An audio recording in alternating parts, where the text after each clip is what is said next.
The story that built your success? Maybe the story that is burning you out. Not because there's something wrong with you, but because the beliefs that helped you become successful, like, I have to be the strong one, or if I don't do it, it won't get done, and everyone depends on me, can quietly become the very patterns that leave you exhausted. On the Trust Tax Investigation, we're discovering how these stories shape the way we work and lead. Then on October 15th, comedian Merritt Khan and I invite you to rewrite your story. The podcast helps you understand the story you've been living. Rewrite Your Story helps you choose the one you'll live next. Learn more at rewriteyourstoryevent.com. Welcome back to UnCeiling You. I'm Dr. Natalie Luke, and this is the Trust Tax Investigation, a special 5-week series exploring why so many capable, caring, high-performing people end up burned out. Over the last 2 weeks, we've uncovered 2 important pieces of the puzzle. In week 1, we discovered that burnout rarely begins with a collapse. It begins way earlier, when success quietly becomes heavier than it used to be. Different careers, different lives, yet Danielle Griffin, Zoe Thompson, and Sandra Wood all describe the same turning point, the moment success stopped feeling sustainable. Then, in week 2, we asked a different question. How did we get here?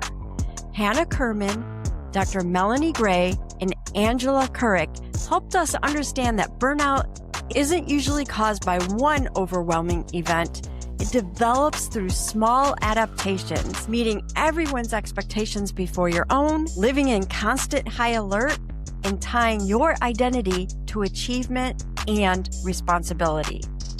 This week, the investigation takes another turn, because if these patterns develop inside people, what role do organizations play in reinforcing them? Most organizations don't intend to create burnout. Most leaders genuinely care about their people. So why do the same patterns keep showing up? Why do the most capable people keep becoming the answer to every problem? And why does responsibility keep flowing to the same individuals? And why does success so often come with an invisible cost? This week, we explore those questions through 3 remarkable conversations. Because if we want to reduce burnout, we have to understand not only the people inside the system, but the system itself. Let's continue the Trust Tax Investigation. Kylee Ingram reveals how the way work is designed, communicated, managed, and the people that are brought into the decision-making process can quietly create overload long before anybody recognizes the sign of burnout. Kylee, thank you so much for being on UnCeiling You. You have spent your career in rooms where decisions got made. Televisions, accelerators, boardrooms. When did you first notice that the wrong people were doing the talking? Well, I think it's part of our society where the loudest person, is often thought of as the smartest in the room, is what you'll notice. And people often defer to that, the loudest person, but also they'll defer to seniority or, the leadership. And the leadership should actually speak last to get the most out of a room. And I guess coming from TV, the huge frustration as a producer is, who are these commissioning editors picking, what goes to television? It can be a bit mind-boggling. So that was when I did an interactive piece called Crowd TV and really dove into the concept of wisdom of crowds. So that was my solution to my frustration. Can you tell me, I don't know, I see a television show all the time, but I don't know what happens in the back end. Like, what does a contributing editor versus all of that. So just so I can get a really good picture.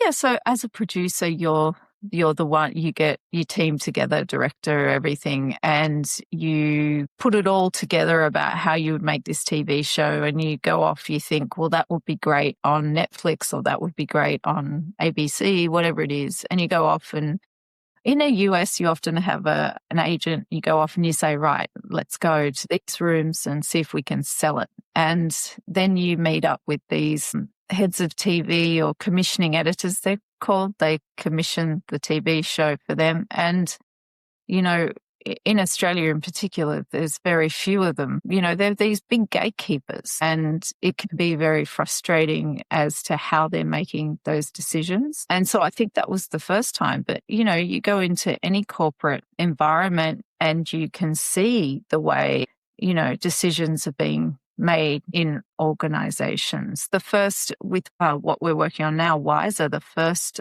company we worked with was the Sydney Children's Hospital Foundation, and we tripled the amount of pediatric research funding that year. And that was just, you know, a process of sometimes getting leadership out of its own way to open up who was involved or whose projects were put forward. Because I think once you're a leader, you think, I've got to make these decisions, and you start putting arbitrary boundaries in place. Well, they're going to be this and they're going to do this. And that's not, you know, necessarily the way to find, in this case, you know, the best research projects on pediatric health. Okay. So before you had the science, what did you think organizations were actually optimizing for when they built their decision rooms, or the rooms that they were making decision? And what were they leaving off the table? Like, what could they have used if they had made a better decision room? I think that there's a lot of lack of understanding as to what creates the best decision room. So it's gut instinct. And that can go, you know, the leadership goes, oh, I like that guy, or I like this, I like that. I'll get these people are smart, that will do. And it doesn't kind of work like that, because we all have biases, and our cognitive diversity likes ourselves. Like we like, so we bring them in. And, you know, the other day I was chatting to a university client, and I was talking to the head of DEI, which I know is a troubled topic in the US at the moment. But he was kind of saying they bring in, you know, he designs the room. They design the rooms, the DEI team, and they've got, you know, what they consider a broad spectrum of people, which is what they have done. But he goes, then we can't move. We're not moving. And I was like, yeah, I suspect what you're missing are, you know, these process-orientated people that start to pick things up and move forward. So even with the best of intentions, you've got one end of the spectrum where it's like, I'm right, and I'm just going to pick the room. I know what's going on. The other end of the spectrum is trying to do the right thing, but still there's no science there. And then you also hear of, you know, people hiring the big consultants to bring in frameworks, which are cumbersome, and you got to teach everybody. And I haven't heard of anybody ever tell me in years I've been working in decision science, gosh, I love that framework. Like, I have not heard of a single one in my time. And, you know, when you're building something, people tell you how their uncle built it, and you know, they've seen it all before. In this case, no one says that to me. They're not like, I love that framework that, you know, McKinsey put in for us. It just doesn't happen. I see. So one of the things that you say is that women go missing from decision rooms. And so let's just before we answer the complete question, let's talk about what a decision room is. And going back to the original question, you say that women go missing from decision rooms, not because of mindsets, but because of structure. What is happening structurally, and why have organizations been so slow to see it? Yeah. Well, we know that women don't hold as many leadership positions. So that's an easy tick of the box there. When you talk to women that are in the room, if they're silent, that's another way they've left that even if they're in the room, they've left the decision room. So there's all these different factors working. But if we look at it structurally, what's happening, because I think if we made this company to make better decisions, what I actually think we're doing is addressing the biases that occur. And I think this is where it plays into gender and other things, because a lot of these rooms can be homogenous. They look the same, they feel the same, they're coming to quick decisions because there's a lot of sameness in them. So there's 3 main biases, which we can talk about if you want: social, information, and capacity. And so social bias is really, you can imagine who gets listened to and who doesn't. And this is where those voices dominate. So you've got, loudness, status, and the others get sidelined. So, that kind of happens. And that part of the equation leads to groupthink. And then you've got information bias, what information is valued and what is ignored. And teams will overweight what confirms their views. And this goes back to where we're at as society. We've got these conflict entrepreneurs. We've got modern systems are designed to polarize rather than integrate. And so you've got all these social platforms we're on during our social lives, and we're used to being pulled apart. And then when we are pulled apart, we're in these rooms that feel really good to us because everyone's agreeing with us and they're like, yes, I'm loving this for myself. But it's actually kind of an algorithm that is playing into our human insecurities. So that information bias and that societal bias that you get from those things, you can't bring into a company. You don't want that in your company. You can't run your organization the way Facebook runs, in that social sense. And so you've got that information bias, and teams will overweight the data that confirms their views, and it creates blind spots and poor evidence use. And then the final one is capacity bias. So how much complexity can people handle? And when they're overloaded, they go to what is familiar and what's, simple for them. And that is the part that limits creativity and the quality of outcomes. And Dr. Juliet Burke's research, which we use a lot of, she ran a department at Deloitte and, spoke about decision, styles. She found that if you get the right room with the right leader, because leadership's important in this equation, you reduce your decision errors by 30% and increase innovation by 20%. And she worked with 450 organizations. So, yeah. Yeah, so that kind of points to the need to make sure that you're diversifying. And I see companies like trying to move quickly. And so there's one aspect of homogenization. And then I also see leaders feeling like, well, from an image perspective, I kind of feel like, I don't know, it's more like an ego, I would say, that kind of gets in the way. Yeah, definitely. Definitely. So you've said that women tend to lead towards cognitive strengths that most organizations need. And they also need collaboration, risk awareness, and evidence-based thinking. What happens to quality decisions when those strengths don't make it to the room? Well, that's when you've got sameness. So decisions will happen really quickly. And they did this study with juries too. If you have a homogenized bunch of juries, they go really quickly. You put, somebody different in the room. And it's not just that brings a different perspective. People check themselves and they make better decisions themselves because they're not there. But if we look at the factors you need for a good decision room, based on the research, is there's a cognitive diversity layer, which I'll come back to, which is that bit you were just talking about. There's experience.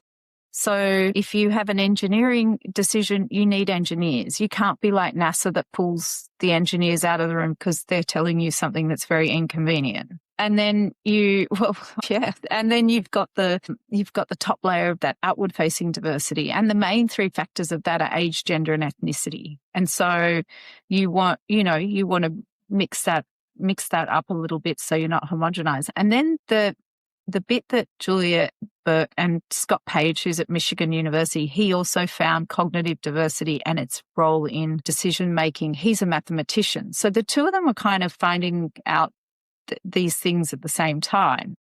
And then we're also accepting the wisdom of crowds. We're better together. We're born to, I think, as a species, we're supposed to be, collaborative. We built fires together. We protected one another. We've done all these things that have led to where we are today, good and bad. So if I come back to what cognitive profiling is, Juliet found there are a number of ways people come at decisions. So you can have somebody that achiever, we call them, they're outcomes orientated. You've got a collaborator that isn't a people person. They're just looking for those different perspectives. They'll go and mine those perspectives. You've got an analyzer that's evidence driven. You've got a deliverer that is good on, process and putting things into place. You've got an explorer, and you've got that's looking for new ideas, and a guardian. They're going risk and governance and can do that long-term thinking, and a visionary, that big picture. Now, in the research, Juliet found that 75% of Western CEOs are either achievers or explorers. And then what happens is they like to pick one another. The trust tax investigation has been revealing something important. Burnout isn't simply an individual problem. It isn't just about resilience or time management or learning to say no. The people we've spoken to have shown us that burnout grows through the interaction between people and the environments they work in. This week's guests each shine a light on different parts of that environment: how work gets distributed, how responsibility quietly accumulates, how leadership behaviors shape the culture, and how organizations can unintentionally reward the very patterns that eventually leave their best people carrying more than they should. The encouraging news: if organizations help create these patterns, organizations can change them. Let's get back to the conversation. And by the time you get to middle management, you have a lot of this, and you've lost that diversity, of cognitive diversity down the bottom. So we call it cognitive drift that starts to happen. So these people are selecting one another and unaware of what they're eroding, because you want it all. It's not like a personality profile where people are, I don't want that kind of person. You want them all when you're making a decision, and you want to understand who's who. And it's not like they've tried it. It's not like Edward de Bono where you go, I'm going to think this way.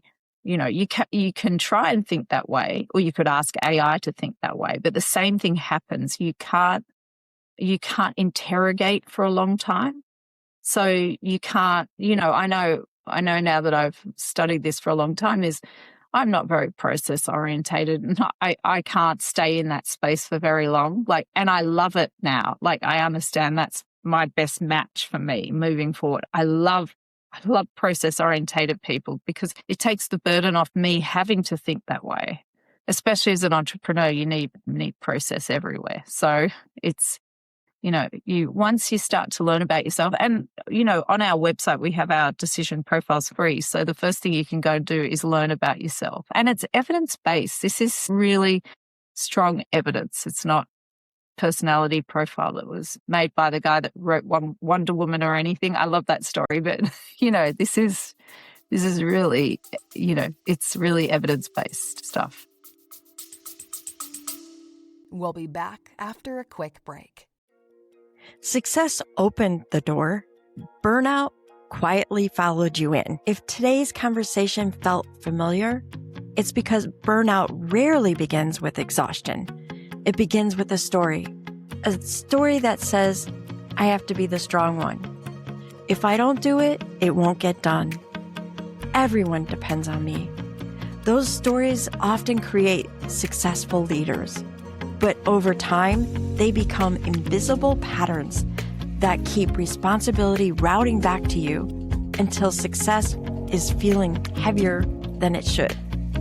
That's exactly what we're uncovering in the Trust Tax Investigation. The podcast helps you understand the story you've been living.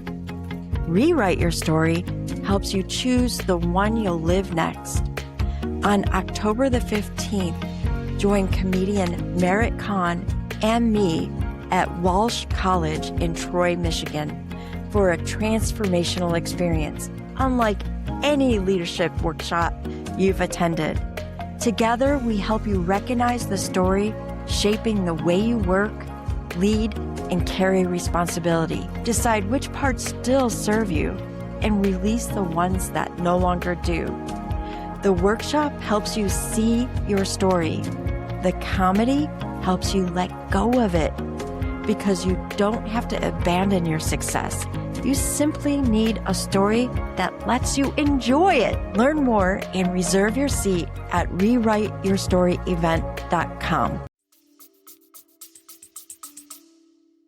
Well, I really appreciate what you just said about all the different types of people that are in the room. And I think about times when I've led projects and launches, and there's inevitably for me, I am someone who loves to cross the finish line.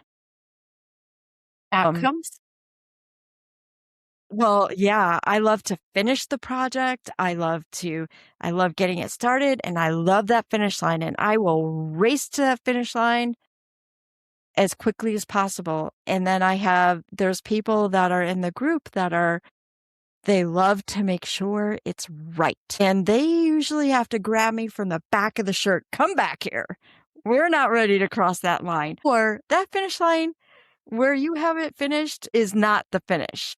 Yeah. We have to move it out if we want to be successful. I hate that. But I've learned that if I don't have that person in the room, when we finish that finish line, the project sucks. The outcome is not what it should be. Yeah. So for that reason, I appreciate you listing all the people that should be in the room to make sure we have a good outcome. Yes. And I think, then we get pushback from people that'll say, oh, well, this takes longer. Whereas Juliet's done the experiment. You can set up a room for an hour and you can design the room and then just let stuff be status quo as usual. See what outcomes you get. This group always wins, the one where you've designed them. There's no outliers that are like, oh, well, sometimes. No, this group wins. They just have better outcomes or better decision at the end of the day. There you go. That's important. So here is my next question. Okay, here's what I keep thinking about as I listen to you. And the same cognitive strengths that make someone invaluable in a decision room, the risks, awareness, system thinking, and there's so many more because there's different people. The relationship, intelligence, those are the exact same strengths that sometimes get routed to do invisible work.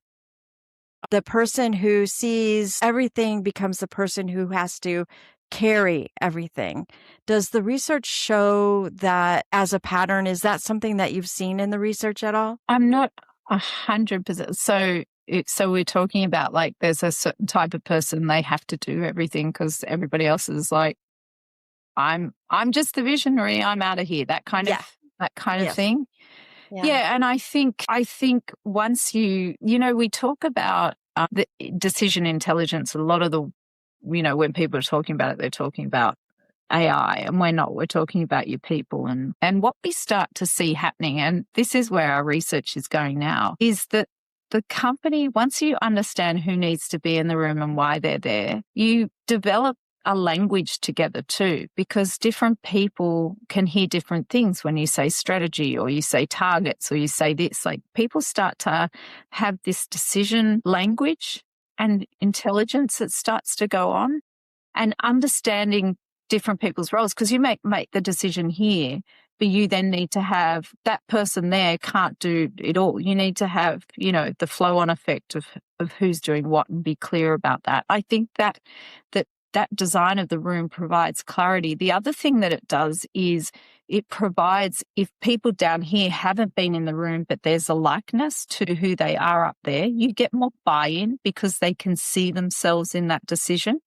So you get more buy-in from the whole organization when you're designing decision rooms correctly. And then I guess it's a process of, are you going to keep that? You've got to understand that that's a group of people that can take this forward together rather than just allotting it to one human. person. And that becomes another part of the process, doesn't it? And how you've designed your organization. Yeah. Yeah, that makes a lot of sense. And sort of going back to something else that you said, we were talking about juries that, juries where you have diverse people, you make better decisions. I was fortunate enough and blessed enough to be on a jury recently within the last 6 months. And it was a very interesting experience. We did have a very diverse group, people, different nationalities. They were different parts of the county. So it was a county jury and radically different experiences with police, with the type of case that we had. And I was just kind of shocked at how openly we argued over our positions. And the other thing is that the judge and the lawyers that were arguing the case on both sides were pretty clear cut about what we could consider within the case and what we couldn't. Going back to the diversity, of course, we had women and men, different nationalities, different occupations, like an IT person, a school teacher, that sort of thing. And it was amazing to see how our different talents came into the room. So like my job was to push back. I felt like when someone started to say, oh, we're going to consider this evidence, and they'd start to list the evidence. I'm like, that is not the definition of the evidence that we are supposed to include. And I'd open up the book. Would you like me to read? And the rest of the room was like, yes, please read it. And then the school teacher got up on the board and literally diagrammed sentences so that we can clearly understand what it was that we were deciding on. It was pretty amazing. And how did you feel about the decision in the end? Great. Yeah. Because it went my way. How do you think the ones that didn't go their way felt? They felt good too. Yes. And I would say that the reason why it went good is because everybody stated what their decision was and why they were deciding the way they had decided. And then rather than pushing that person, like there was an engineer in the room and we had video. And so one of the things that we did was we would go back to the video and the person would say, I'm deciding this because look at how much space there is in this video. And then the engineer is like, no, that camera is this type of a camera and it's enlarging the space. In fact, that space is more narrow, and they took that into consideration. Interesting. So we were pretty good about making sure. And there's this one gentleman. That was expertise in the room at that point. You know what I mean? When you start to think about the three different layers, you're like, oh, yeah, right. That was expertise. That was the cognitive style. The analytical style is here. And you start to really think about what you might be missing. It sounds unreal. It was a phenomenal. And then there was like one person that really had to talk it out. Yeah. They couldn't really think it through without talking it out. And I'm the type of person that would butt into and cut them off. And he was good about shushing me and say, let her talk it out. Let her talk it out. And that made a big difference, I think, in the decision. There were some people that were holdouts. And so like at the end, the judge has you concur or not concur. And piece of me wanted to hold my breath when that one juror, but she was like, I agree. So it was a good experience. So anybody who has to go for jury duty, there's a piece of you that's going to dread it, but I have to tell you, it's fascinating. Yes. Yes. Well, it's, one of the cruxes of our society, isn't it? It's something we'll probably need to contribute to at some point. And to hold somebody's fate in your hands is, it's something that's huge. I know when my friend did her first trial and she was a criminal lawyer and he went to jail, even though she thought he was a vile human and deserved it. I watched it weighed heavily on her that she'd sent somebody, losing their liberty. So it's it's a big thing as a human to take away someone else's independence or whatever it is. So yes, for sure. And I know that weighed on people as they were going through the process. So, well, this is where we ended up, everybody. but it's a good story. It is. Think about how decisions are made and really being able to speak up because your voice is important as those, the different types of decision and what kind of a person you are, what you're bringing to the picture. So if a leader's listening right now and she's nodding and she recognizes the room that you're describing, that decision room, what's the one thing she can do before the next important decision gets made to change who is in the room? Yeah, I think it's all about design. Take a look at it and take a moment to ask who's missing, what perspective is missing, and where you might be defaulting to familiarity. And that small pause is often enough to change the room. I mean, we do have the science live for you if you want, if you want to go to our site and do your decision profile. Most of our clients start by profile mapping. So they'll map out their org or the decision rooms of their organization, and you can kind of see what's missing. Most of the time we see in groups or teams only 2 or 3 types at the most are in there. So they're really skewed. But you just need to pull people across. And then we have, if you are going to make a decision, it can help you. You can type in what it is. And then when you get to who's in the room, it'll tell you whether you've got a good panel or we make it very easy.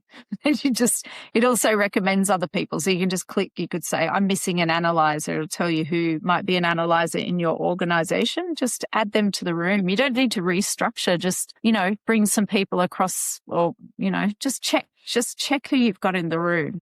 So this program allows us to do that. So what do you want the person who just heard this conversation to know, not just do, to know before they walk into their next room where a decision is being made?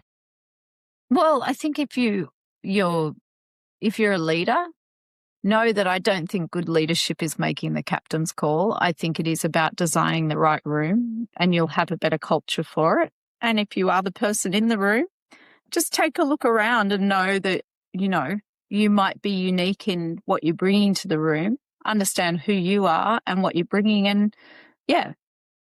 Speak up, because once you stop speaking up, that's kind of when it's all over. Like, you've checked out at that point. Very, very great. Thank you so much for joining us on UnCeiling You. I really appreciate it. Thank you. All right. This week, the trust tax investigation widened the lens. We asked something bigger. What role do organizations play in creating the conditions where burnout grows? Our guests reminded us that burnout isn't only about individual choices. It's also shaped by the way work is designed, how responsibility is shared, how leaders respond under pressure, and whether organizations develop people or quietly depend on the same people to carry more. Understanding that changes the conversation, because burnout isn't solved by asking people to become more resilient. It's reduced when leaders create environments where responsibility is shared, trust grows, and success doesn't depend on a handful of exhausted people. Next week, we bring the investigation to its final chapter. We've uncovered why it happened. We've examined how organizations reinforce it. Now comes the most important question of all. What do we do differently? How do individuals rewrite the stories they've been living? How do leaders create healthier teams? And how do organizations reduce the trust tax before burnout becomes the whole story? That's where we're headed next. Until then, pay attention this week, not just to the people who seemed overwhelmed. Notice the work that always finds the same people. Notice the responsibilities that quietly grow.